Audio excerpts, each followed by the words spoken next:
Kiwi ব্যাটসম্যানদের। ওয়ালসের মূল্যায়ন ফিজের উন্নতি সন্তোষজনক, যদিও কাঁধে কিছুটা জড়তা এখনো রয়েই গেছে।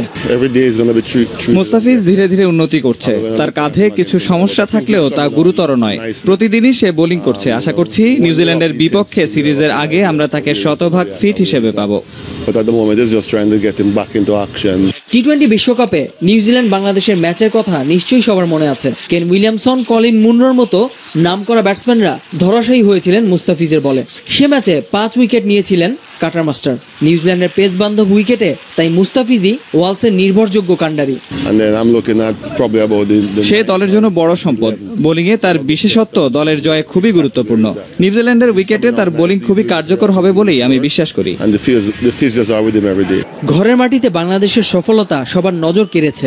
দেশের বাইরে এবার সফল হওয়াটাও বড় চ্যালেঞ্জ টাইগারদের সামনে, যার শুরুটা নিউজিল্যান্ড সফর দিয়ে। নাসির সুলতান, সময় সংবাদ, ঢাকা। মূল দল নয়, পড়া এবাদতের পরিবর্তে অন্য কাউকে ডাকা হবে কিনা সে ব্যাপারে এখনো সিদ্ধান্ত নেয়নি নির্বাচকরা। এছাড়া অস্ট্রেলিয়ার ক্যাম্প নিউজিল্যান্ড সিরিজে বাংলাদেশকে ভালো করতে সাহায্য করবে বলেও বিশ্বাস সাবেক এই অধিনায়কের।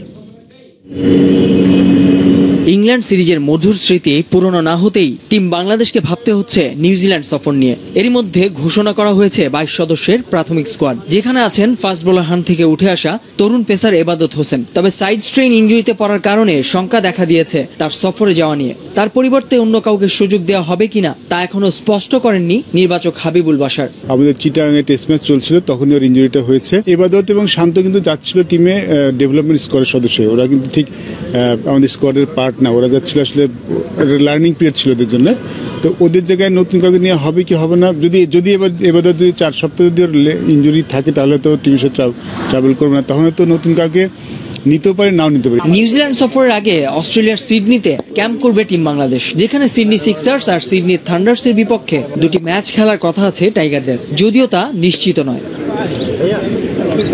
নিউজিল্যান্ডের কন্ডিশন ও উইকেট ভিন্ন বলেই অস্ট্রেলিয়ায় ক্যাম্প করে তা মানিয়ে নেয়ার চেষ্টা চালাবে হাথুরুর শিষ্যরা। সাম্প্রতিক সাফল্যকে পুঁজি করে ব্ল্যাক ক্যাপদের বিপক্ষেও সফল হবার ব্যাপারে আশাবাদী হাবিবুল বাশার। শুধু বাংলাদেশ নয়, আমি বলবো কন্টিনেন্টের টিমগুলির জন্য সবসময় ডিফিকাল্ট ওই কন্ডিশনটা। বাট আমাদের একটা সুবিধা আছে, যদি আমাদের বিরুদ্ধে কন্ডিশন দেওয়া হয়, আমাদের ফাস্ট বোলিং অ্যাটাক কিন্তু এখন যথেষ্ট ভালো। তেমন আমাদের ফাস্ট বোলার যদি অন গিভেন কন্ডিশন আমাদের ফাস্ট বোলার মনে হয় ভালোই করবে, তো সেদিক থেকে আমাদের কোনো দুশ্চিন্তা নেই। আর ব্যাটিং কিন্তু আমরা খারাপ করছি না। আমাদের যদি ফাস্ট বোলিং কন্ডিশন দেয় আমাদের ফাস্ট বোলার ভালো আছে, যদি স্পিনিং কন্ডিশন দেয় আমার স্পিনাররাও খারাপ নয়। ব্যাটিংয়েও কিন্তু এখন মোটামুটি বিরুদ্ধ কন্ডিশনে ব্যাটিং করাটা খেলোয়াড়রা শিখে গেছে, এবং শর্ট বলে আগে যে দুর্বলতা ছিল এখন সেটা নেই। ডিসেম্বর জানুয়ারিতে নিউজিল্যান্ডের বিপক্ষে 3 ওয়ানডে, 3 টি-20 আর 2টি টেস্ট খেলবে টিম বাংলাদেশ। নাসির সুলতান, সময় সংবাদ, ঢাকা।